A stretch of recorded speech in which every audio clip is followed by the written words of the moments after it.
임기 내에 체결합니까? 그 한일 군사정보보호협정은 여러 차례 말씀드렸습니다마는 군사적으로 필요성은 저희들이 충분히 인식하고 있고 또 북핵 미사일 상황이 되어서 그것이 높아졌다 이렇게 평가를 하고 있습니다. 그럼 하겠다는 이야기네요. 하겠다는 말씀을 뭐 제가 그렇게 드릴 그런 상황은 아니고 그러한 이제 인식이 그렇다 하는 말씀을 드리는 것입니다. 그러니까 그러면 필요하고 인식도 그러면 그게 하시겠다는 이야기 아니에요. 그렇지 않습니까? 뭐 아직까지는 제가 그 문제에 관해서 예. 무슨 특별히 다른 말씀을 드릴 그런 상황은 아니 아니라고 장관께서는 얼마 전에는 여건이 성숙돼야 가능하다고 그랬잖아요. 예. 여건은 성숙했습니까? 그러니까 그런 필요성이 있기 때문에 우리 군에서는 거기에 대한 어떤 여건의 성숙 이런 필요성이 있다 이렇게 지금 보아온 것입니다. 예, 청와대도 비슷한 이야기했어요. 환경 조성 노력이 필요하다. 청와대도 그 이야기를 했는데 어떤 여건과 환경은 어떤 것을 말하는 겁니까? 그 어떤 그 군사적 필요성에 대한 어떤 군사적 필요성은 있다고 하셨고요. 예. 국민적 동의라든지 뭐 이런 것들이 국민적 동의. 예, 네. 저건 필요한 일이다 이렇게 그러니까 국민적 많은 사람들이 동의가 지지한다든지 있을 때 뭐 이런 하신다, 것들이 이런 뜻이죠. 있어야 될 거라고 봅니다. 예, 국민적 동의라고 말씀해 주셨습니다. 그런데 지난 9월 한일 외무장관 회담에서 군사정보협정 이야기가 나왔고 윤병세 외교부 장관이 완전히 동감이라고 그랬어요. 동감이라고 그랬는데 이 군사정보보호협정의 협정 당사자가 외교부입니까? 국방부입니까? 실제적으로 군사정보보호협정에 의해서 정보를 주고받는 것은 국방부고요. 국방부가 주도할 문제라고 보고요. 다만 이제 그것이 그 협정으로서 이렇게 체결하는 절차나 이런 면에서는 외교부도 관여가 되는 입장입니다. 예, 그러면 지금 이 문제에 대해서 국방부와 외교부 간에 지금 계속해서 사전 실무 접촉이 있고 협의가 진전된 게 있습니까?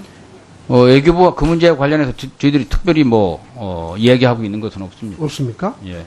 그러면 외교부 장관이 협정 문안도 아직 조율이 안 된 상태에서 저렇게 이야기하는 것은 옳건 아닙니까?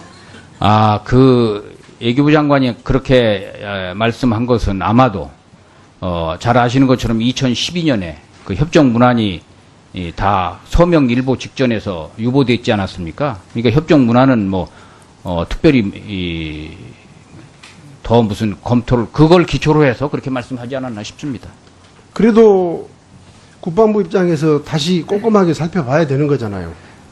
그런데 이제 제가 지난번에도 김 의원님 질문에 답변을 드렸습니다만은 정보보호협정이라는 것은 한 나라와 한 나라 사이에 정보를 교환하는 방법, 또 정보를 보호하는 데 대한 약속, 또 그러한 것을 관리해 나가는 절차, 이런 것들을 포함하는 아주 기본 틀에 관한 것이기 때문에 그 안에 특별히 복잡하거나 그렇게 할 이유가 없는 걸로 보시면 됩니다. 이 군사정보보호협정 체결되면 일본은 다시 또 상호 군수지원협정도 요청할 거라고 보지 않습니까?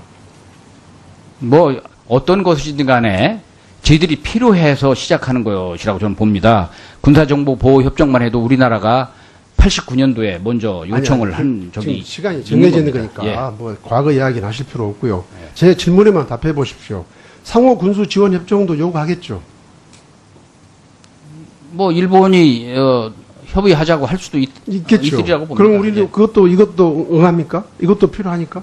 그러니까 군사정보보호협정이 됐든 상호 군수지원협정이 됐든 우리의 필요가 있으면 하는 것이고 필요가 예. 없으면 안 할 것입니다.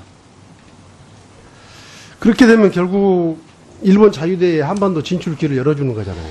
글쎄 그 점에 대해서는 저는 김 의원님 의견에 동의하지 않는 것이 그것이 자유대의 한반도 진출을 전제하는 협정은 아니다 하는 것은 분명한 것입니다.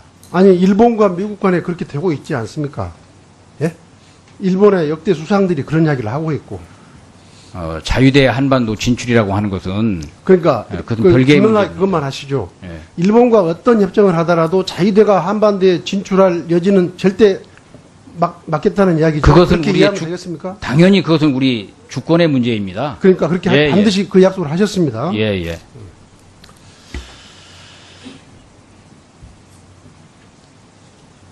북한이 핵을 가지고서 저렇게 불장난을 하는 것은 동북아 한반도 평화에도 전혀 도움이 되지 않고, 그리고 북한 스스로에게도 패망의 길로 가는 것이죠. 그렇죠?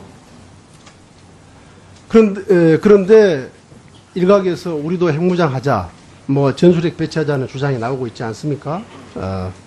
저는 물론 정부가 여기에 대해서 한반도 비핵화 입장을 일관되게 밝혀왔는데 정말 다행스러운 일이고, 이런 주장은 정말 무책임하고 위험한 주장이라고 생각합니다. 그래서 이걸 다시 한번 우리가 인식을 공유하기 위해서 한 말씀 드리겠습니다. 우리가 NPT에 가입한 게 75년입니다. 40년 지났어요.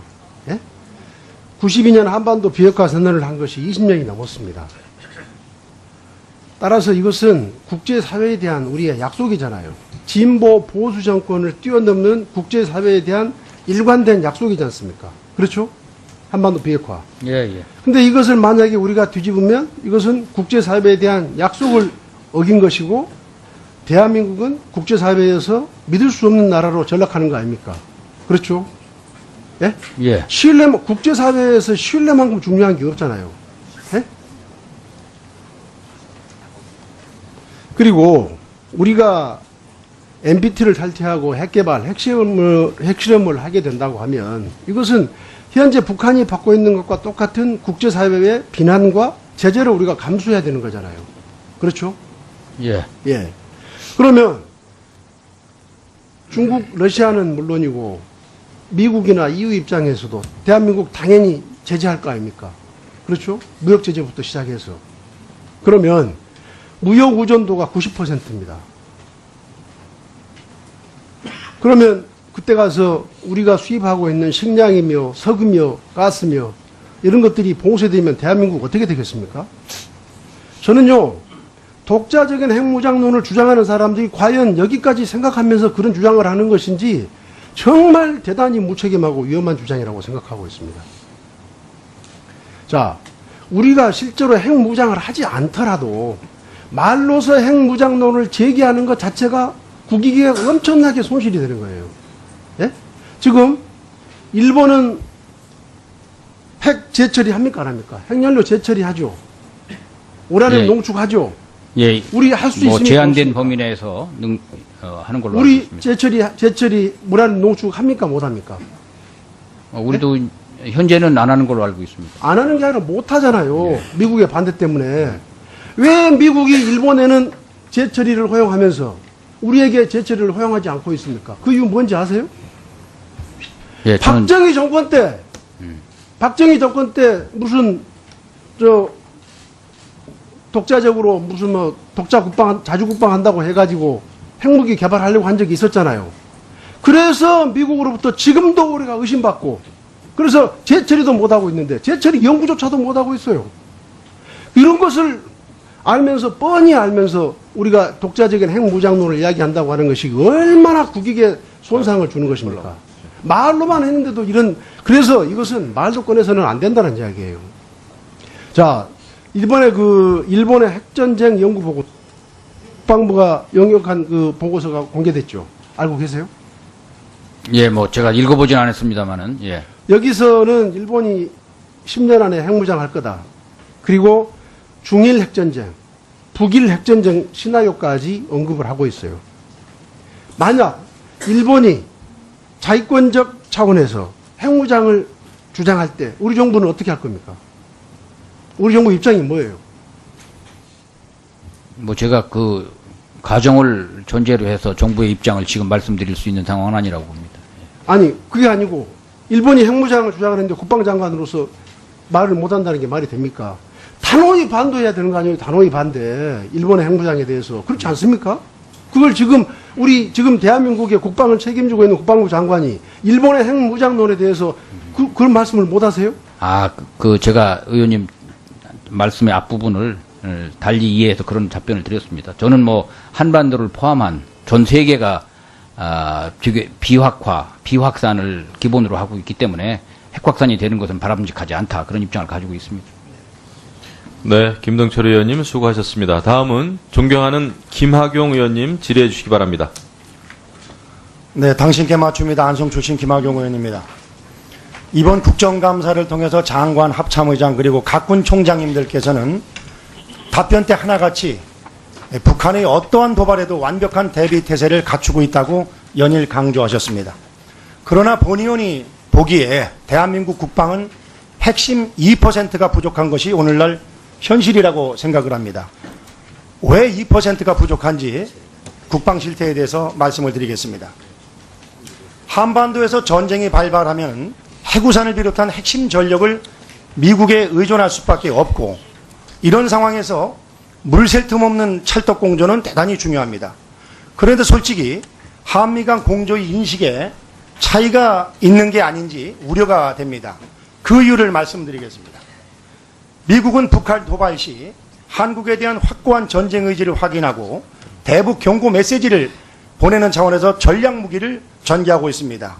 B-1B 랜서 장거리 전략 폭격기 B-52, 스텔스 폭격기 B-2를 비롯 핵 항공모함 등입니다. 그런데 가만히 살펴보면 우리 국민이 직접적인 피해를 입은 사건에 대해서는 정작 미군 전략 무기의 한반도 전개는 2010년 11월에 발생한 연평도 포격 도발 시 한반도에 전개한 미 핵 항공모함이 유일합니다. 그 나머지는 다 3차, 4차, 5차 핵실험지에 북한에서 이러한 전력을 보냈었습니다. 2010년 천안함 폭침, 2014년 목함지뢰, 2015년 연천 폭격 등 우리 군과 국민들의 소중한 생명과 재산이 파괴되는 순간 미국의 전략 무기들은 우리를 지켜주지 못했습니다. 국민이 실질적인 북한의 도발 앞에 위협을 느끼는 순간에 한미공조는 피부에 와 닿지를 않았습니다.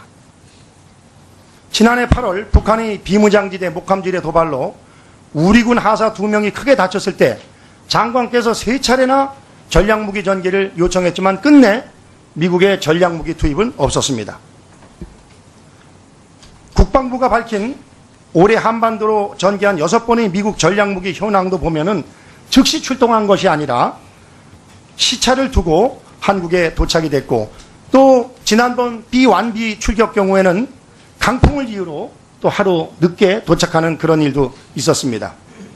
다시 말씀드리면은 우리 국민이 실질적인 위협과 피해를 입은 상황에서는 미국의 전략무기 전개가 이루어지지 않았고, 미국이 위협적으로 느끼는 핵실험 때는 즉각적인 전략무기 전개가 이루어지고 있다. 자, 그렇다고 하면은 이런 현실에서 우리 국방부와 합참이 올 들어 6번이나 한반도 전개 실적이 있었다면서 한미공조에 아무런 문제가 없다고 홍보를 하는 것이 과연 설득력이 있는지 저는 의문이 듭니다. 다시 말씀드리면 한 집에 2가족이 사는데 소화기가 하나라 아무 때나 필요할 때 소화기를 빌려주기로 해놓고 불이 난 정도를 내 기준으로 판단을 해야 되는데 소화기 빌려주는 사람이 요 정도 불은 네가 끌 수 있으니까 꺼라. 이거는 저는 말이 안 되는 거라고 생각이 됩니다. 이게 합참에서 양국 간 협의에 의해서 결정을 하고 있는 것으로 알고 있는데요. 이런 문제에 대해서 장관님 어떻게 생각하십니까? 보다 좀 확실한 한미공조가 이루어져야 실질적으로 국민들이 믿고 우리가 핵무기를 포기하는 대신에 미국의 핵우산을 믿을 수 있는 거 아니겠습니까? 그렇지 않으면 우리가 핵무기를 갖지 않은 그런 의견이 당연히 논리적으로 우세할 수밖에 없는 거죠. 그 한반도에 어떠한 상황이 전개되느냐에 따라서 미국의 전략무기가 전개되고 전개 안 되고가 결정될 것입니다.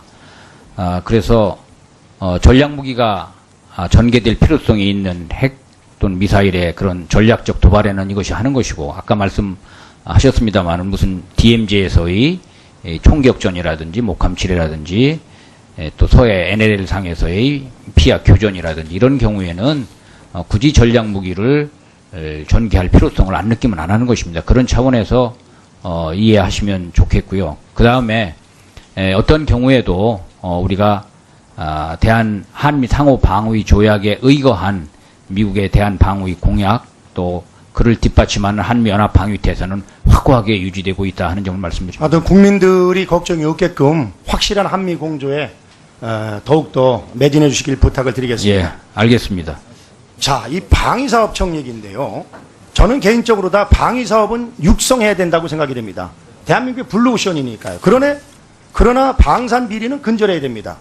그런데 지금 방위사업청이 개청한 지가 10년이 지났습니다만은 현실은 근절해야 될 방산 비리는 못 없애고 방위산업은 이게 오히려 저해하는 그런 형국입니다. 다시 말씀드리면은 잡으라는 빈대는 못 잡고 초간상간만 태우고 있는 그런 것이 오늘날의 현실이라고 생각이 됩니다.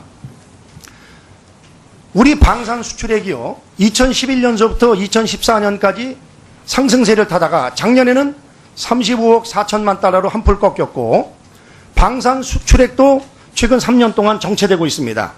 자, 그래서 제가 왜 이런가 좀 내용을 좀 알아봤더니요, 이게 참 기가 막힙니다. 아니, 방위사업청이 직원이 1600명인데 대략 1600명 정도 됩니다. 근데 자, 보세요.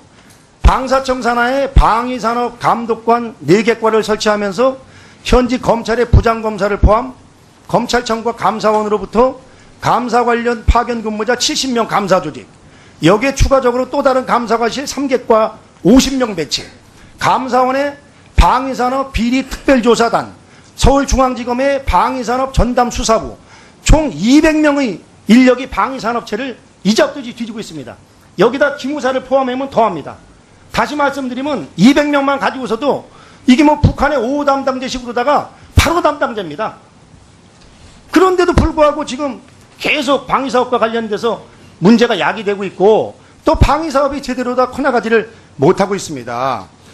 다시 한번 말씀드리지만 이 척결해야 될 방산 비리는 끊이지 않고 오히려 국가 신성장 동력으로 육성하겠다는 방위산업만 잡고 있는 꼴입니다. 그래서 이 부분에 대해서는 제가 뭐 자료가 많습니다만 시간 관계 때문에 생략을 하면은 저는 그렇게 생각이 됩니다. 앞으로 이 미래의 전장 환경은 정말 그 지휘, 통제, 통신, 정보, 감시, 정찰을 비롯한 정밀 유도 무기가 통합된 이 통합 전장 환경으로 변화를 해야 되는데 아직도 우리는 전차 만드는 일에 매몰되어 있는 건 아니냐 이런 생각이 듭니다. 그래서 단도직입적으로 말씀드리면은 이러한 중요한 방위산업 분야를 육성하고, 아니 생각을 해보세요.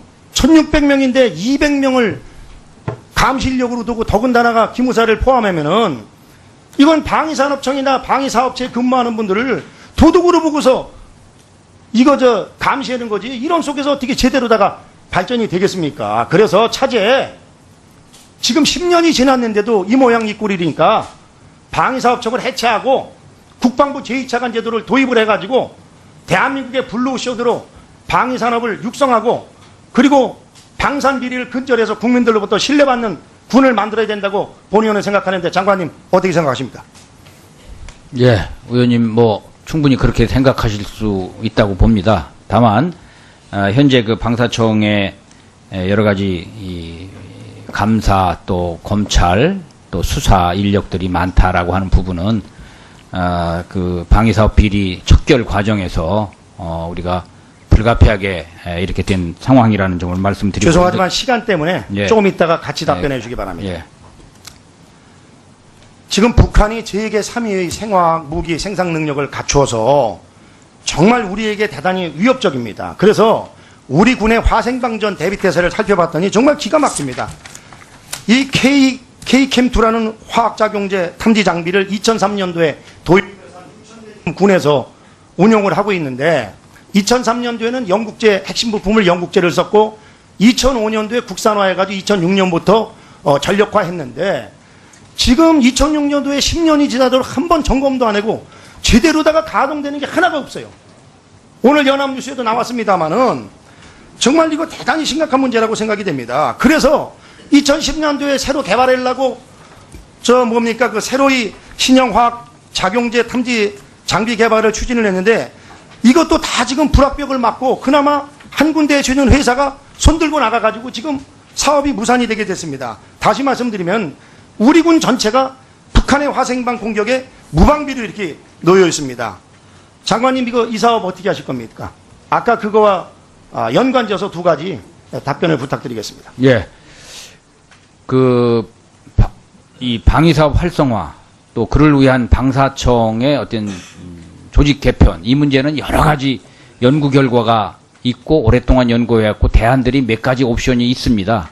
그러한 문제를 저희는 현재는 그렇게 어떤 근본적인 손을 댈 상황은 아니다라고 보고 방위사업 비리를 예방하기 위한 그런 조치로서 지금 아까 의원님께서 말씀하신 그런 조치를 포함해서 4개 분야 약 44개 과제를 지금 우리가 추진을 하고 있는 것입니다.